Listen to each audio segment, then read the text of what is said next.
Lorsqu'un enfant est pris dans une situation de harcèlement, il n'ose pas en parler par honte ou par peur.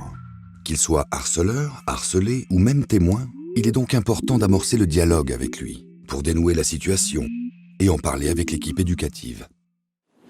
Mais en tant que parent, si mon enfant est impliqué dans une histoire de harcèlement, comment j'en parle avec lui?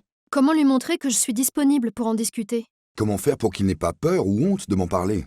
Comment lui faire comprendre que je prends bien en compte ce qu'il me dit? Ok, mais alors comment j'en parle avec lui? Les miens, ils voulaient pas du tout en parler. Du coup, je leur ai posé des questions simples, sans pour autant minimiser ce qui s'était passé, sur leurs copains, savoir comment ils allaient. Ça leur a permis de parler plus facilement. Quand on a compris que ma fille et ses copines n'arrêtaient pas d'embêter une de leurs camarades, on a pris du temps à la maison pour en discuter avec elle, l'aider à comprendre pourquoi elle faisait ça, ce qu'elle ressentait et ce que pouvait ressentir sa camarade. Et comment je peux le rassurer? Moi, la première chose que j'ai dite à ma fille, c'est que cette situation allait s'arrêter, qu'elle n'était pas seule et qu'on allait la protéger. Pour mon fils, on avait fait une sorte de plan d'action, avec les différentes étapes. Ça l'a vraiment rassuré. Et comment faire pour qu'il n'ait pas peur de me décevoir? Mes 2 enfants ont été témoins de harcèlement. L'un d'eux y a même participé.